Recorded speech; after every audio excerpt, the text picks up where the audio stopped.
20 ফেব্রুয়ারির মধ্যেই রাষ্ট্রপতি নির্বাচন তফসিল ঘোষণাকাল সিইসিকে ভোটার তালিকা দিলেন স্পিকার। একটি মহল অশুভ শক্তির সাথে আঁতাত করে ক্ষমতায় যেতে চায়, সেদিন আর ফিরবে না সংসদের প্রধানমন্ত্রী। ঢাকা বিশ্ববিদ্যালয়ে হামলার প্রতিবাদে 3 দিনের কর্মসূচি, ছাত্রলীগের পুরনো চরিত্র বললেন ফখরুল, ব্যবস্থা নেওয়ার আশ্বাস কাদেরের। জাহাঙ্গীরনগর বিশ্ববিদ্যালয়ের শিক্ষার্থী জুবায়ের হত্যা মামলায় 5 আসামির মৃত্যুদণ্ড বহাল, 2 জনের যাবজ্জীবন, খালাস 4। রোহিঙ্গা নির্যাতন বন্ধে রাখাইনে শান্তিরক্ষী বাহিনী চান আসিয়ান দেশগুলোর এমপিরা, মিয়ানমারের উপর চাপ প্রয়োগের আহ্বান।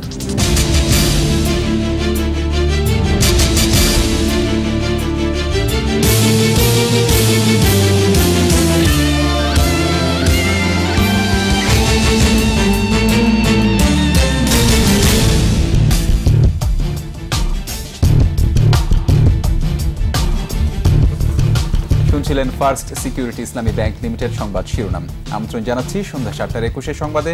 আপনাদের সাথে আছি আমি রক্তিম ত্রিপুরা এবং আমি তাজনুবা জাবিন। এগিয়ে চলো কল্পনার রাজ্যে। সংবাদে আরো থাকছে, সার্বজনীন উন্নয়ন সূচকে বাংলাদেশের অগ্রগতি দক্ষিণ এশিয়ার 3 দেশের চেয়ে এগিয়ে, ওয়ার্ল্ড ইকোনমিক ফোরামের রিপোর্ট।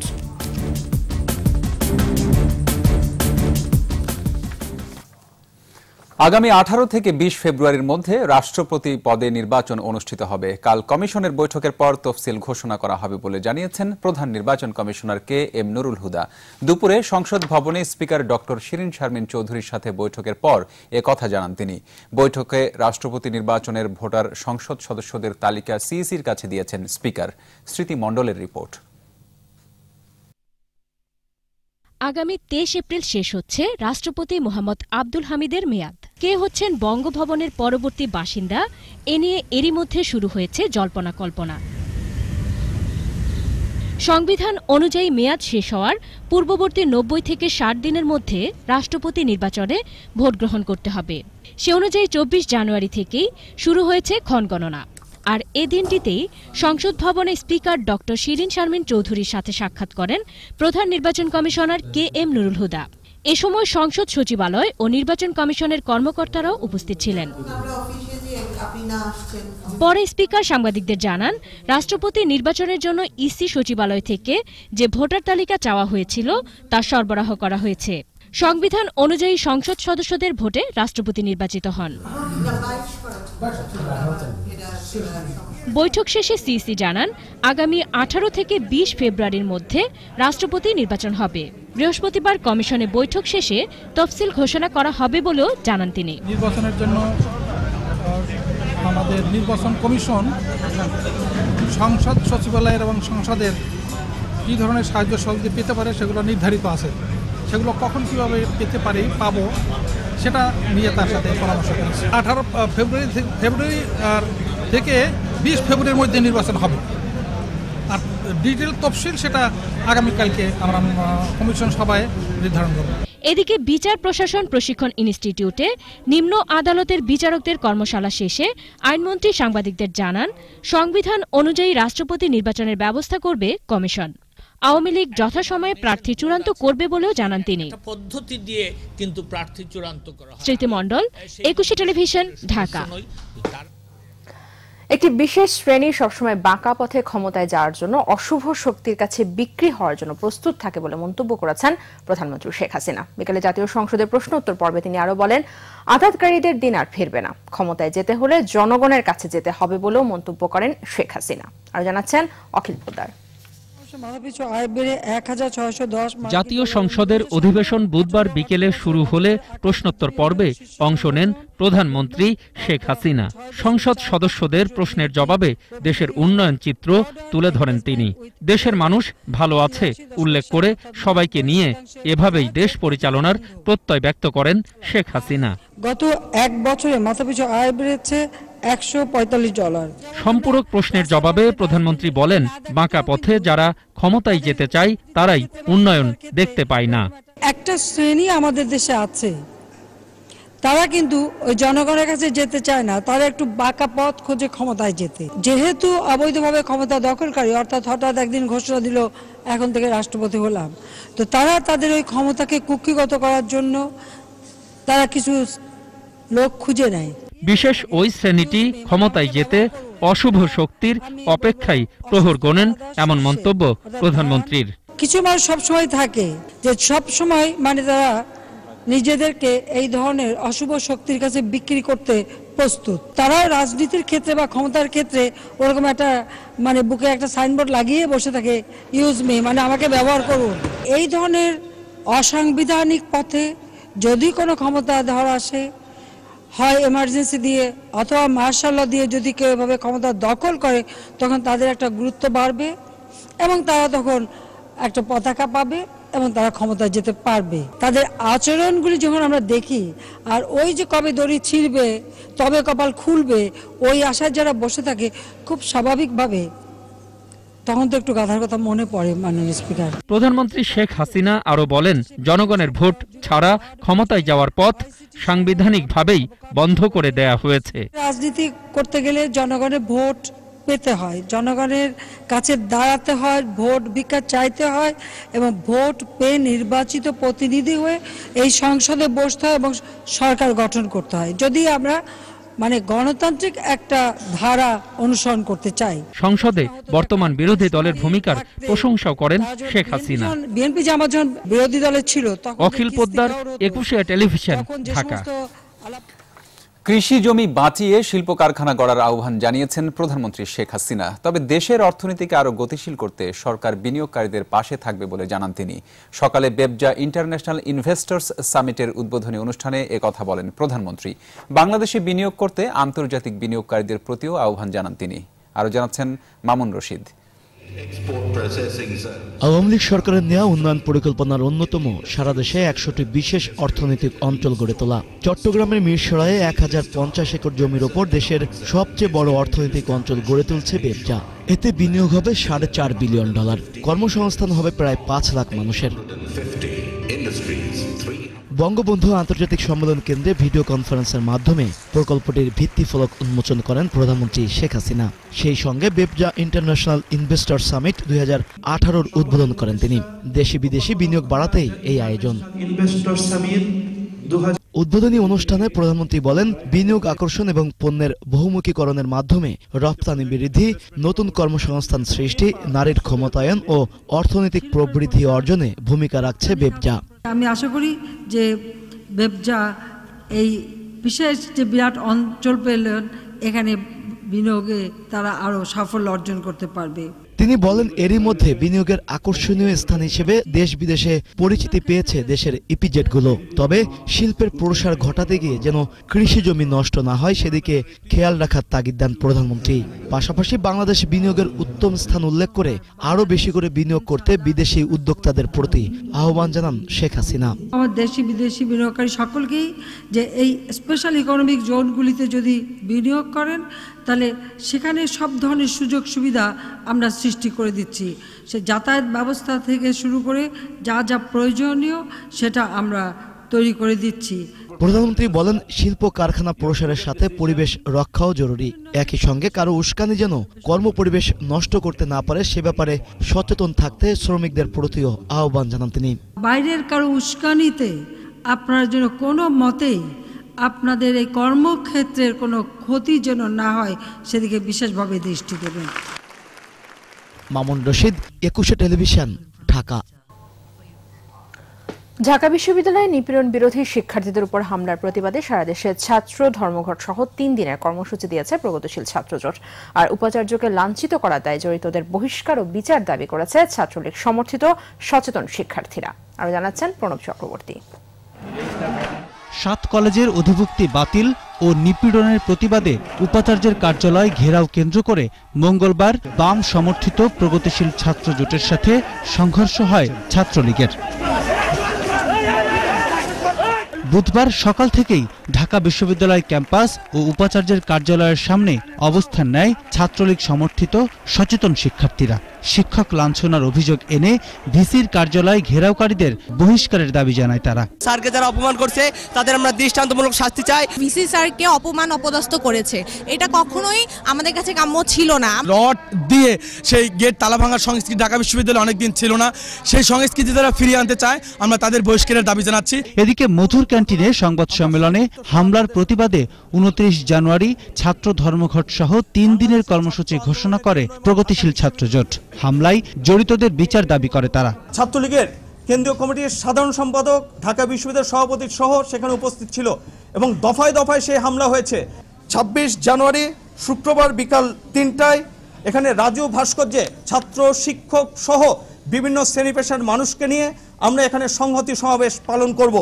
এরপরই সংবাদ সম্মেলন করে হামলার জন্য বিশ্ববিদ্যালয় প্রশাসনের দায়িত্বহীনতা এবং উস্কানিকে দায়ী করে নিপীড়ন বিরোধী শিক্ষার্থীরা। এই বিশ্ববিদ্যালয়ে বেশিরভাগ আন্দোলনই প্রশাসনের সাথে সম্পর্কিত, কোনো শিক্ষকের সাথে নয়। ইতিপূর্বে ছাত্রলীগ তাদের আরেক পিতৃতুল্য শিক্ষক প্রাক্তন ভিসি অধ্যাপক আরিফিন সিদ্দিকীর গাড়ি ভাঙচুর করেছেন ভিসি গাড়িতে থাকা অবস্থায়। সেটা প্রমাণিত সত্য। আর আমাদের বিরুদ্ধে উপাচার্যকে আক্রমণের যে অভিযোগ উঠেছে সেটা এখন পর্যন্ত প্রমাণিত নয়। ক্যাম্পাসে পূর্ব নির্ধারিত বিক্ষোভ সমাবেশও করেছে প্রগতিশীল ছাত্রজোট। বিশ্ববিদ্যালয়ের প্রক্টর জানিয়েছেন, মঙ্গলবারের সংঘর্ষের ঘটনায় কোষাধ্যক্ষকে আহ্বায়ক করে 5 সদস্যের কমিটি গঠন করা হয়েছে। যারাই অভিযোগ নিয়ে আসবে, যাদের বিরুদ্ধে অভিযোগ আনবে, তদন্ত কমিটি বিষয়টি আমলে নিয়ে এই তদন্ত প্রতিবেদন তারা তৈরি করবেন। প্রণব চক্রবর্তী, 21 টেলিভিশন, ঢাকা। এদিকে চট্টগ্রাম বিশ্ববিদ্যালয়েও প্রগতিশীল ছাত্র জোটের মিছিলে হামলা হয়েছে। এতে ছাত্র ফ্রন্টের আহ্বায়ক ফজলে রাব্বি সহ কয়েকজন আহত হন। দুপুরে বিশ্ববিদ্যালয়ের কেন্দ্রীয় লাইব্রেরির সামনে এই ঘটনা ঘটে। প্রত্যক্ষদর্শীরা জানায়, ঢাকা বিশ্ববিদ্যালয়ে আন্দোলনরত শিক্ষার্থীদের উপর হামলার প্রতিবাদে দুপুরে বিক্ষোভ মিছিল বের করে প্রগতিশীল ছাত্র জোট। মিছিলটি বিশ্ববিদ্যালয়ের কেন্দ্রীয় লাইব্রেরির সামনে পৌঁছালে হামলা চালায় ছাত্রলীগ। পরে বিশ্ববিদ্যালয় কর্তৃপক্ষ আহতদের হাসপাতালে পাঠায়। ঢাকা বিশ্ববিদ্যালয়ে আন্দোলনরত শিক্ষার্থীদের উপর ছাত্রলীগের হামলার ঘটনাকে দলীয় চরিত্র বলে মন্তব্য করেছেন বিএনপি মহাসচিব মির্জা ফখরুল। বিএনপির প্রতিষ্ঠাতা জিয়াউর রহমান ও দলের চেয়ারপারসন বেগম খালেদা জিয়ার ছোট ছেলে আরাফাত রহমান কোকোর তৃতীয় মৃত্যুবার্ষিকীতে তার সমাধিতে শ্রদ্ধা জানান মির্জা ফখরুল। পরে দুস্থদের মাঝে খাবার বিতরণ শেষে সাংবাদিকদের তিনি বলেন, নির্বাচন বানচাল করতে সরকার অজুহাত খুঁজছে, জনগণ তা বুঝতে পেরেছে বলেও মন্তব্য তার।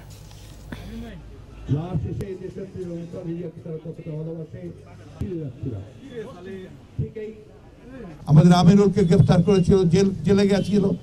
আজকে গতকাল তৈমুর আলম খন্দকার সাহেবকে নারায়ণগঞ্জে গ্রেফতার করা হয়। উদ্দেশ্য একটাই, যে বিএনপিকে নির্বাচন থেকে দূরে সরিয়ে রাখা। ঢাকা বিশ্ববিদ্যালয়ে শিক্ষার্থীদের উপর হামলার ঘটনা তদন্ত করে দেখা হচ্ছে বলে জানিয়েছেন আওয়ামী লীগের সাধারণ সম্পাদক ওবায়দুল কাদের। রাজধানীর মানিক মিয়া অ্যাভিনিউয়ে বিআরটিএ এর মোবাইল কোর্ট কার্যক্রম পরিদর্শন শেষে তিনি আরও বলেন, হামলার সাথে ছাত্রলীগের কোনো সদস্য জড়িত থাকলে ব্যবস্থা নেওয়া হবে।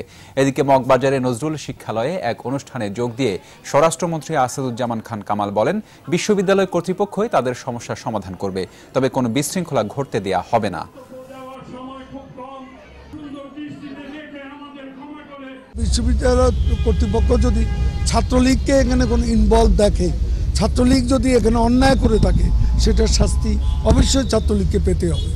এখানে আমরা আপোষ করিনি, এ যাব কখনো করিনি, এখনো করব না। বিশ্ববিদ্যালয়ের ছাত্রদের সমস্যা, সেই সমস্যা তারাই সমাধান করবে।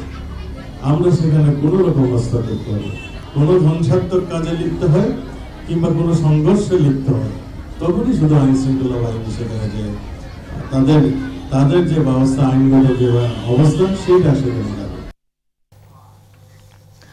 আইন মন্ত্রণালয়ের ইচ্ছায় আদালত চলছে বলে অভিযোগ করলেন জিয়া অরফানেজ ট্রাস্ট দুর্নীতি মামলায় আসামি পক্ষের আইনজীবী মোহাম্মদ আহসানুল্লাহ। জিয়া অরফানেজ ট্রাস্ট দুর্নীতি মামলায় শরফুদ্দিন আহমেদ ও কাজী সালিমুল হকের পক্ষে ৫ম দিনের যুক্তিতর্ক উপস্থাপন শেষে কথা বলেন তিনি। আহসানুল্লাহ বলেন, জিয়া অরফানেজ ট্রাস্ট দুর্নীতি মামলা একটি ভুল ধারণা প্রসূত মামলা। তবে রাষ্ট্রপক্ষের আইনজীবী বলেন, অভিযোগ প্রমাণ করতে পেরেছেন। এদিকে ব্যক্তিগত হাজিরা থেকে খালেদা জিয়া আজ অব্যাহতি পেলেও দুপুর 12টার দিকে আদালতে আসেন তিনি।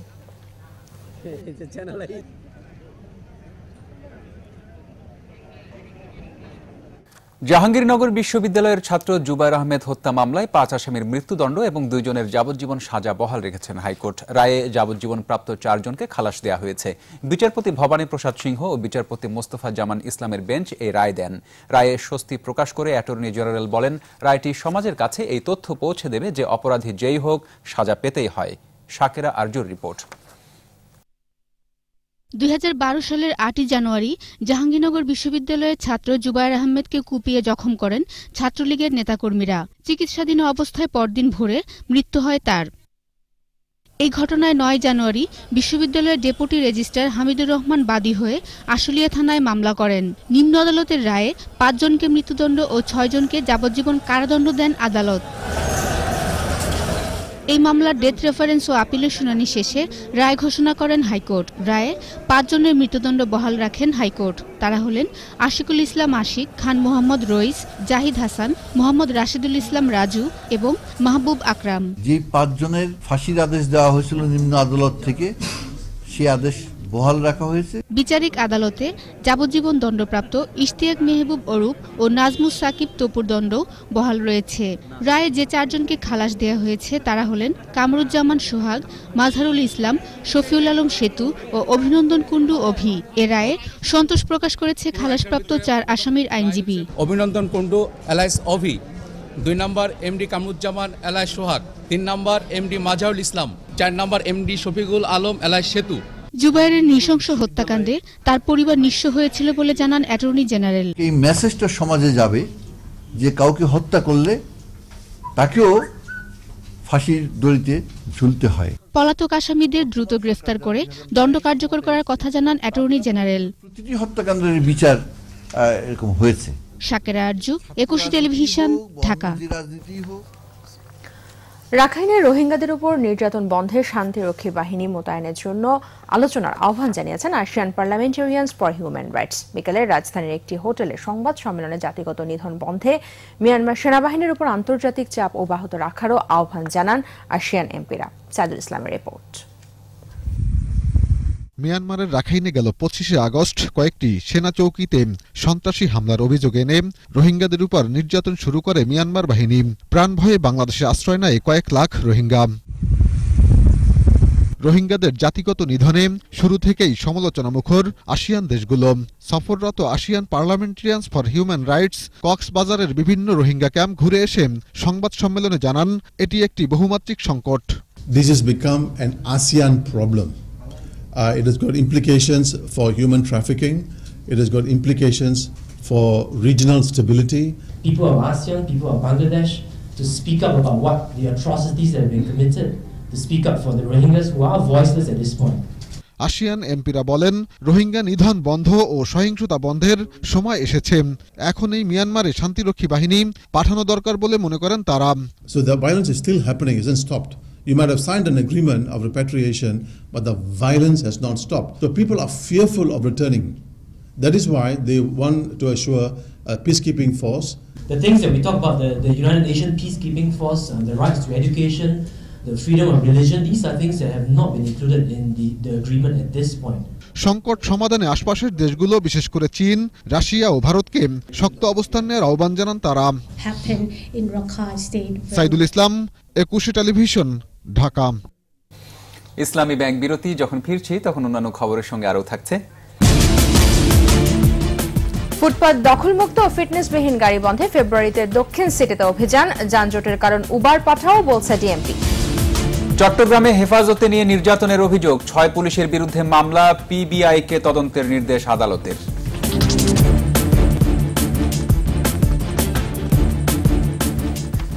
আপনারা দেখছেন সন্ধ্যা 7টার 21 সংবাদ। ভোলার চরফেশনে 225 ফুট উচ্চতার ওয়াচ টাওয়ার উদ্বোধন করলেন রাষ্ট্রপতি মোহাম্মদ আব্দুল হামিদ। দুপুরে জ্যাকব টাওয়ার উদ্বোধন করে সুধীর সমাবেশে রাষ্ট্রপতি বলেন, ভোলাকে ঘিরে পর্যটন শিল্প বিকাশের সুযোগ রয়েছে। এই সম্ভাবনাকে কাজে লাগাতে সরকারের পাশাপাশি বেসরকারি উদ্যোক্তাদেরও এগিয়ে আসার আহ্বান জানান রাষ্ট্রপতি মোহাম্মদ আব্দুল হামিদ। পরে বেশ কয়েকটি উন্নয়ন কাজের উদ্বোধন করেন রাষ্ট্রপতি। 220 ফুট উচ্চতা সম্পন্ন টাওয়ার নির্মাণ একটি যুগান্তকারী পদক্ষেপ। এই টাওয়ার দেশে বিদেশে পর্যটকদের আকৃষ্ট করতে ইতিবাচক অবদান রাখবে। দক্ষিণ পূর্ব এশিয়ার সর্বাধুনিক ও সুউচ্চ জ্যাকব টাওয়ারের উদ্বোধনের মাধ্যমে বাংলাদেশের পর্যটন শিল্পে এক নতুন দিগন্তের সূচনা হল। যানজট নিরসনে এবার ফুটপাত দখলমুক্ত এবং ফিটনেসবিহীন গাড়ি অপসারণে অভিযানে নামবে ঢাকা দক্ষিণ সিটি কর্পোরেশন। নগর ভবনে এক সভায় মেয়র সায়েদ খোকন জানান, ফেব্রুয়ারি মাস জুড়ে এই অভিযান চলবে। তবে অ্যাপস ভিত্তিক অনলাইন পরিবহন উবার ও পাঠাওকে যানজটের কারণ বলছেন ডিএমপি কমিশনার। আরও জানাচ্ছেন বাসেল খান। রাজধানী জুড়ে প্রায় সব কর্মদিবসে একরকম যানজট লেগেই থাকে। ফিটনেসবিহীন গাড়ি ও ফুটপাত দখল হয়ে যাওয়াকে যানজটের অন্যতম কারণ বলে মনে করেন অনেকেই। এই অবস্থায় রাজধানীর যানজট নিরসন ও মাদক নিয়ন্ত্রণে করণীয় নিয়ে ঢাকা দক্ষিণ সিটি কর্পোরেশনের এই সভা। উন্মুক্ত আলোচনায় অংশ নিয়ে নগর বিশেষজ্ঞরা বলেন, টেকসই ও দৃশ্যমান উন্নয়ন দেখতে হলে পরিবহন খাতে দীর্ঘমেয়াদী পরিকল্পনা নিতে হবে। যানজট নিরসনে গণপরিবহনগুলোকে একটি ছাতার নিচে আনার সহ বিভিন্ন পরামর্শ দেন তারা। ঢাকায় যে 2-3টা প্রাইমারি রাস্তা আছে তার উপর ভিত্তি করে কেউ যদি সমাধানের চিন্তা করে টেকসই হবে না। ঢাকাকে সম্প্রসারিত করতে হবে। করিডোর ভিত্তিক ব্যবস্থাপনায় বিরাট একটা উন্নয়ন হওয়ার সম্ভাবনা রয়েছে। ডিএমপি কমিশনার বলেন, যানজটের জন্য এখন অনেকটাই দায়ী অ্যাপ ভিত্তিক যানবাহনগুলো। যানজটের একটা নতুন উপসর্গ সৃষ্টি হয়েছে। তো ইতিমধ্যে আমরা বিআরটির সম্মানিত চেয়ারম্যানের সাথে আমরা কথা বলেছি, সেইগুলো সমাধানের উদ্যোগ নিচ্ছি। কারণ উবার চলবে, এটা ঠিক আছে জনসেবার জন্য, কিন্তু এটা একটা নীতিমালা হওয়া প্রয়োজন। বক্তাদের আলোচনা শুনে দক্ষিণের মেয়র জানান, ফেব্রুয়ারি মাস জুড়ে ফুটপাত দখলমুক্ত করার পাশাপাশি ফিটনেসবিহীন গাড়ি অপসারণের অভিযান চলবে। 1 ফেব্রুয়ারি থেকে 28 ফেব্রুয়ারি পর্যন্ত একটি ফুটপাত মুক্ত করবার জন্য আমাদের এই উচ্ছেদ কার্যক্রম আমরা শুরু করার সিদ্ধান্ত গ্রহণ করলাম। মাদকের আগ্রাসন থেকে মুক্তি পেতে সামাজিক আন্দোলন গড়ে তোলারও আহ্বান জানান মেয়র। আমরা তৃণমূল থেকে আমাদের রাসেল খান, 21 টেলিভিশন, ঢাকা। আটকের পর হেফাজতে রেখে এক ছাত্রলীগ কর্মীকে নির্যাতনের অভিযোগে 6 পুলিশের বিরুদ্ধে আদালতে মামলা হয়েছে। মামলাটি পিবিআইকে তদন্তের নির্দেশ দিয়েছেন আদালত। দুপুরে চট্টগ্রাম মহানগর হাকিম আবু সালেম মোহাম্মদ নোমানের আদালতে মামলাটি করেন নির্যাতিত যুবক রনকের বড় ভাই সাখাওয়াত ভুইয়া। আদালত চট্টগ্রাম মেডিকেল কলেজ হাসপাতাল কর্তৃপক্ষকে বোর্ড গঠন করে রনকের শরীরে আঘাতের বিষয়ে 30 দিনের মধ্যে প্রতিবেদন দাখিলেরও নির্দেশ দিয়েছেন। গত 20 জানুয়ারি রাতে পুলিশ রনককে আটক করে।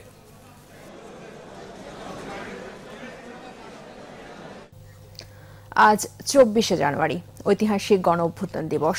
ছাত্র জনতার দুর্বার আন্দোলনে 1969 সালের এই দিনে পতন হয়েছিল আইয়ুব খানের প্রায় এক যুগের স্বৈরশাসনের। সে সময় ছাত্রনেতা তোফায়েল আহমেদ ও রাশেদ খান মেনন মনে করেন, ওই আন্দোলনের রেশ ধরে 70-এর নির্বাচনে জয় এবং মুক্তিযুদ্ধের মধ্য দিয়ে বাংলাদেশের জন্ম। বিস্তারিত জানাচ্ছেন সাজেদ রুমেল। ভাষা আন্দোলনের মধ্য দিয়ে পূর্ব পাকিস্তানের স্বাধিকারের যে বীজ রোপিত হয়েছিল তা গাছ হয়ে ফুলে পল্লবে বিকশিত হতে অনেকটা সময় কেটে যায় আইয়ুব খানের সামরিক শাসনের কারণেই। ৬২ শিক্ষা আন্দোলনের পর ৬৬ ৬ দফা আন্দোলনে তৎকালীন পূর্ব পাকিস্তান উত্তাল হলেও আইয়ুব শাহীর মসনদ নড়েনি। ১১ দফার দাবিতে গঠিত হয় সর্বদলীয় ছাত্র সংগ্রাম পরিষদ। ৬৯-এর ১৭ জানুয়ারি থেকে ছাত্র বিক্ষোভ এবং তাতে লাঠিচার্জ ও টিয়ার গ্যাস চলে। ২০ জানুয়ারি পুলিশের গুলিতে আসাদুজ্জামান শহীদ হন। নিজ কোলে আসাদের মৃত্যু, তার রক্তাক্ত শার্ট নিয়ে গণমিছিলে নেতৃত্ব দিয়েছিলেন সে সময়ের সর্বদলীয় ছাত্র সংগ্রাম পরিষদের আহ্বায়ক তোফায়েল আহমেদ। 1969-এর 20 জানুয়ারি রাজপথে মিছিল করার সময় আমার পাশেই আসাদ ছিলেন। আমাদেরকে লক্ষ্য করে গুলি করা হয়। সেই গুলিতে শহীদ হন আসাদুজ্জামান এবং 24 তারিখ 2 মধ্যে হরতালের মধ্যে আবার গুলি করে মতিউল মঙ্গল রুস্তম আলমগীরকে হত্যা করলো। দাবানলের মতো যা আগুন জ্বলে উঠল এবং গণ অভ্যুত্থান হয়ে গেল। টানা 3 দিন চলে ছাত্র জনতার অগ্নি বিক্ষোভ। ছাত্রদের সঙ্গে যোগ দেয় কৃষক, শ্রমিক, সাধারণ শ্রেণীর পেশার মানুষ। সফল হয় অভ্যুত্থান, পতন হয় আইয়ুবের। ওই সময়ের আরেক ছাত্রনেতা রাশেদ খান মেনন মনে করেন, আসাদের মৃত্যুতে গণ অভ্যুত্থানে যোগ দিয়েছিল আপামর জনতা, আর তা ছিল মুক্তিযুদ্ধের রিহার্সাল। 69-এর গণ অভ্যুত্থানে কিন্তু স্লোগান ওঠে দুভাবে, দুইটি ধারায়। একটি ধারা হলো যে যারা বামপন্থী ছিলেন তারা স্লোগান তুললেন, শ্রমিক কৃষক অস্ত্র ধরো, পুরো বাংলা স্বাধীন করো। এই স্লোগান কিন্তু 69-এ উঠেছে। এটা কিন্তু 71 উঠেছে কোনো মনে করার কোনো কারণ নেই। 69 কোনো অভ্যুত্থানে অন্যদিকে স্লোগান উঠলো পদ্মমেঘনা যমুনা তোমার আমার ঠিকানা, অথবা বীর বাঙালি অস্ত্র ধরো, পূর্ব বাংলা স্বাধীন করো, এই স্লোগানও কিন্তু তখনই উঠেছে। ইতিহাসের অন্যতম এই দুই নায়ক মনে করেন ঢাকা বিশ্ববিদ্যালয়ের কয়েকশো ছাত্র 11 দফার মধ্য দিয়ে আন্দোলন শুরু করেছিল, আর তা কিভাবে সারা দেশে ছড়িয়ে গণ অভ্যুত্থানে রূপ নিল তা থেকে শিক্ষা নেয়ার আছে নতুন প্রজন্মের। Sajid Rommel, 21 television, Dhaka. এবার আমাদের সাপ্তাহিক আয়োজন সোশ্যাল ইসলামী ব্যাংক লিমিটেড পর্যটন সংবাদ।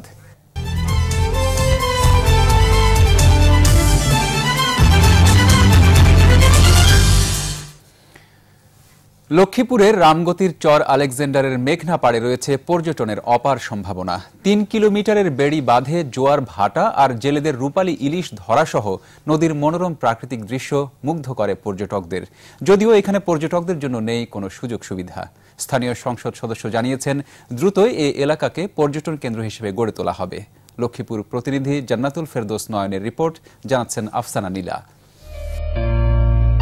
নদীর জোয়ার ভাটার খেলা আর মন মাতানো স্নিগ্ধ বাতাস এলাকা জুড়ে। লক্ষ্মীপুর শহর থেকে 40 কিলোমিটার দূরে রামগতির চর আলেকজান্ডারের মেঘনার পাড়। নদী ভাঙন রোধে 3.5 কিলোমিটার এলাকায় বেড়িবাঁধ নির্মাণ করে পানি উন্নয়ন বোর্ড। বাঁধে পলি জমে নদীর পাড়ের বেলাভূমিতে সৃষ্টি হয়েছে মনোরম পরিবেশ। একই সঙ্গে নদীতে চোখে পড়ে মেঘনার উঁচু ঢেউয়ের সঙ্গে লড়াই করে জেলেদের মাছ ধরার কৌশল। নৌকা ভ্রমণ, মেঘনার মোহনা আর নতুন জেগে ওঠা চর দেখারও সুযোগ মেলে দর্শনার্থীদের। এটা সত্যি একটা দেখার মতো, উপভোগ করার মতো একটা দৃশ্য এখানে। প্রতিদিনই ঢাকা, চট্টগ্রাম, কুমিল্লা, নোয়াখালী ও চাঁদপুর সহ দেশের বিভিন্ন স্থান থেকে দল বেঁধে আসছেন বিভিন্ন বয়সী মানুষ। এই জায়গাটা অনেক সুন্দর, আমরা মাঝে মধ্যে এখানে ঘুরতে আসি, আমাদের এখানে অনেক সুন্দর দেখার মতো। জায়গাটিকে পর্যটন কেন্দ্র হিসেবে গড়ে তোলার কাজ শুরু হয়েছে বলে জানালেন স্থানীয় সংসদ সদস্য। পর্যটন কেন্দ্র করার জন্য আনুষঙ্গিক যে সমস্ত কাজকর্ম সেগুলো আমি করেছি, সরকারিভাবেও এটা আমি চেষ্টা করতেছি। প্রাকৃতিক সৌন্দর্যে ভরপুর নদী তীরবর্তী এলাকা আর নদীর বিশাল জলরাশি ভুলিয়ে দেয় নাগরিক ক্লান্তি। এখানে পরিকল্পিতভাবে পর্যটন কেন্দ্র গড়ে উঠবে বলে আশা করছেন স্থানীয়রা। আফসানা নীলা, 21 টেলিভিশন। আবারও নিচ্ছি ইসলামী ব্যাংক বিরতি, ফেরার পর যা থাকবে। আধিপত্য নিয়ে আজও বেনাপোল স্থলবন্দরে শ্রমিক সংঘর্ষ, 2 সাংবাদিক আহত, অতিরিক্ত পুলিশ মোতায়েন। আফগানিস্তানে সেভ দ্য চিলড্রেনের দপ্তরে আইএসের হামলা, নিহত অন্তত 2, আহত আরও 12 জন। আমন্ত্রণ আবারও সন্ধ্যা 7টার 21 সংবাদে। ওয়ার্ল্ড ইকোনমিক ফোরাম WEF এর সার্বজনীন উন্নয়ন সূচকে দক্ষিণ এশিয়ার দেশগুলোর মধ্যে অন্যতম বাংলাদেশ। বিশ্ব অর্থনৈতিক ফোরামের ইন্ডেক্সে এ তথ্য উঠে আসে। এতে ভারত, পাকিস্তান, শ্রীলঙ্কাকে পেছনে ফেলে এগিয়ে বাংলাদেশ। এদিকে আন্তর্জাতিক শ্রম সংস্থা ILOর প্রতিবেদনে উঠে এসেছে বাংলাদেশে অপ্রাতিষ্ঠানিক কর্মসংস্থানের অবস্থা। আরো জানাচ্ছেন দুলি মল্লিক। মোট জাতীয় উৎপাদন প্রবৃদ্ধির হারের পাশাপাশি একটি দেশের প্রকৃত উন্নয়ন চিত্র ফুটে ওঠে সম্পদের বন্টন, জীবনযাত্রার মান, কর্মসংস্থান, শিক্ষা, স্বাস্থ্যসেবার মতো বিষয়গুলোর মধ্য দিয়ে। আর এবছরের সূচকে দক্ষিণ এশিয়ার দেশগুলোর মধ্যে অন্যতম শীর্ষস্থানে বাংলাদেশ। সুইজারল্যান্ডের দাভোসে সংস্থাটির বার্ষিক সম্মেলনে প্রকাশ করা হয় দ্য ইনক্লুসিভ ডেভেলপমেন্ট ইন্ডেক্স 2018। এতে প্রবৃদ্ধি ও উন্নয়ন, অন্তর্ভুক্তিকরণ, সমতা ও স্থিতিশীলতার ভিত্তিতে উন্নয়নশীল ও উদীয়মান অর্থনীতির 74টি দেশকে বেছে নেওয়া হয়। ইন্ডেক্সে গত বছরের তুলনায় 2 ধাপ এগিয়ে বাংলাদেশের অবস্থান এখন 34তম।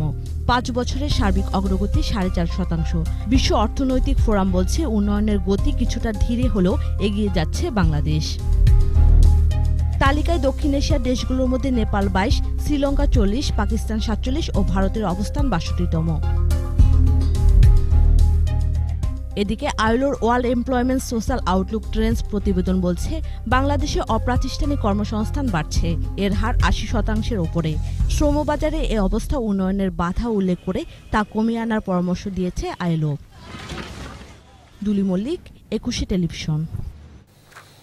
বেনাপোল স্থলবন্দরের আধিপত্য নিয়ে দ্বিতীয় দিনের মতো আজও শ্রমিকদের দুই গ্রুপের মধ্যে সংঘর্ষ হয়েছে। এতে বন্ধ হয়ে পড়ে বন্দরের কার্যক্রম।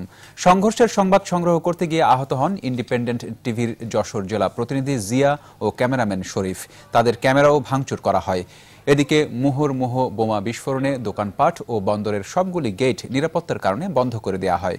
আশপাশের শিক্ষা প্রতিষ্ঠানেও ছুটি ঘোষণা করা হয়। পরিস্থিতি নিয়ন্ত্রণে অতিরিক্ত পুলিশ মোতায়েন করা হয়েছে। দ্বিতীয় মৃত্যুবার্ষিকীতে সাংবাদিক নেতা আলতাফ মাহমুদকে স্মরণ করল সহকর্মীরা। জাতীয় প্রেস ক্লাবে বাংলাদেশ ফেডারেল সাংবাদিক ইউনিয়ন BFUJ ও ঢাকা সাংবাদিক ইউনিয়ন DUJ এর স্মরণ সভায় আলতাফ মাহমুদের কর্মময় জীবনের বিভিন্ন দিক নিয়ে আলোচনা করেন তারা। নির্ভীক সাংবাদিক হিসেবে কর্মক্ষেত্রে আলতাফ মাহমুদ অবদান স্মরণ করেন বক্তারা। স্মরণ সভায় বক্তৃতা করেন BFUJ এর সাধারণ সম্পাদক ওমর ফারুক, DUJ এর সভাপতি শাবান মাহমুদ সহ সাংবাদিক নেতারা। স্মরণ অনুষ্ঠানে উপস্থিত ছিলেন আলতাফ মাহমুদের পরিবারের সদস্যরাও।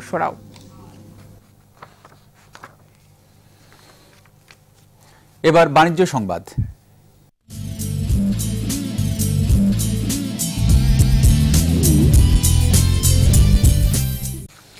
সেবার মান বৃদ্ধির মাধ্যমে ব্যবসার সম্প্রসারণে পূবালী ব্যাংকের ঢাকা উত্তর অঞ্চলের শাখা ব্যবস্থাপকদের সম্মেলন হয়েছে।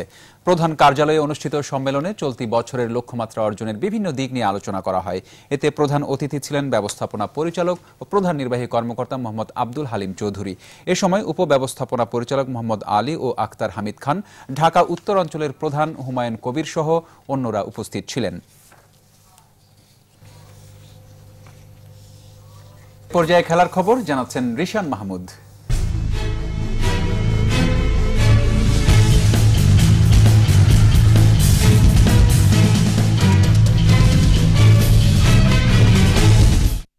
ধন্যবাদ। খেলার খবরের শুরুতেই ত্রিদেশীয় ক্রিকেট সিরিজ প্রসঙ্গ।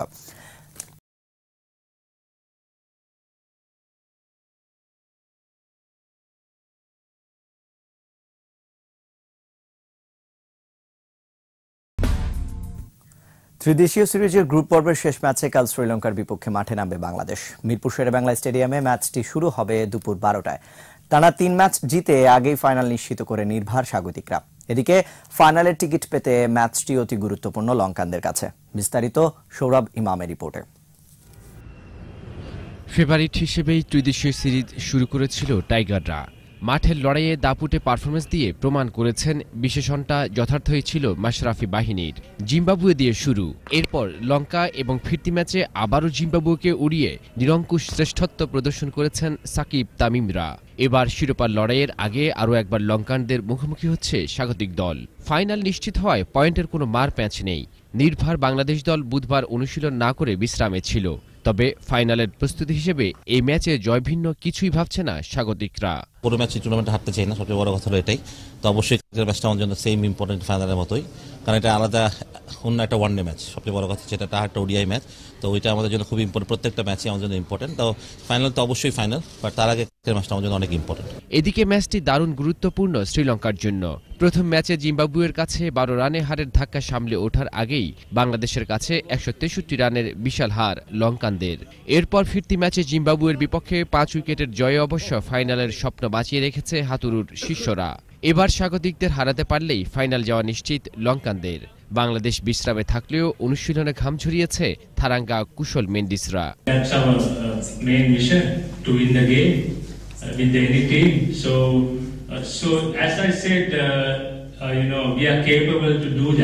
এর আগে দুই দলের 42 লড়াইয়ে বাংলাদেশের 6 জয়ের বিপরীতে শ্রীলঙ্কা জিতেছে 34 ম্যাচে। সৌরভ ইমাম, একুশে টেলিভিশন, ঢাকা। বাংলাদেশ ক্রিকেট লিগে সেন্ট্রাল ও ইস্ট জোন এবং নর্থ ও সাউথ জোনের ম্যাচ দুটি ড্র হয়েছে। খুলনায় সেন্ট্রাল জোনের বিপক্ষে 307 রানে এগিয়ে থেকেও ফলো অন করতে পাঠায়নি ইস্ট জোন। দ্বিতীয় ইনিংসে ব্যাট করতে নেমে তাসামুল হক ও মেহেদী মারুফের অপরাজিত জোড়া সেঞ্চুরিতে 226 রান তুললে ম্যাচটি ড্র মেনে নেন দু দলের অধিনায়ক। তাসামুল 108 ও মেহেদী মারুফ 111 রানে অপরাজিত থাকেন। এর আগে নিজেদের প্রথম ইনিংসে জাকির হাসানের ডাবল সেঞ্চুরিতে 6 উইকেটে 735 রান তুলে ইনিংস ঘোষণা করে ইস্ট জোন। জবাবে 428 রান তোলে সেন্ট্রাল জোন। এই ছিল আমার কাছে খেলার খবর। ফিরছি মূল খবরে। ধন্যবাদ রিশান। শেষ করব সন্ধ্যা 7টার 21 সংবাদ। যাবার আগে ফার্স্ট সিকিউরিটি ইসলামী ব্যাংক লিমিটেড সংবাদ শিরোনামগুলো জানাবো আরো একবার। 20 ফেব্রুয়ারির মধ্যে রাষ্ট্রপতি নির্বাচন, তফসিল ঘোষণা কাল। সিইসি কে ভোটার তালিকা দিলেন স্পিকার। একটি মহল অশুভ শক্তির সাথে আঁতাত করে ক্ষমতায় যেতে চায়, সেদিন আর ফিরবে না সংসদে প্রধানমন্ত্রী। ঢাকা বিশ্ববিদ্যালয়ে হামলার প্রতিবাদে 3 দিনের কর্মসূচি। ছাত্রলীগের পুরনো চরিত্র বললেন ফখরুল, ব্যবস্থা নেওয়ার আশ্বাস কাদেরের। জাহাঙ্গীরনগর বিশ্ববিদ্যালয়ের শিক্ষার্থী জুবাইর হত্যা মামলায় 5 আসামির মৃত্যুদণ্ড বহাল, 2 জনের যাবজ্জীবন, খালাস 4। রোহিঙ্গা নির্যাতন বন্ধে রাখাইনে শান্তিরক্ষী বাহিনী চান আসিয়ান দেশগুলোর এমপিরা। মিয়ানমারের উপর চাপ প্রয়োগের আহ্বান। সর্বশেষ খবর জানতে ডায়াল করুন 2021 নম্বরে আর ভিজিট করুন 21-tv.com ওয়েবসাইটে। এছাড়া ফেসবুকে লগ ইন করতে পারেন facebook.com/2124 অনলাইন। আমাদের পরের সংবাদ রাত 9টায় দেখার আমন্ত্রণ রইল। সবাইকে ধন্যবাদ।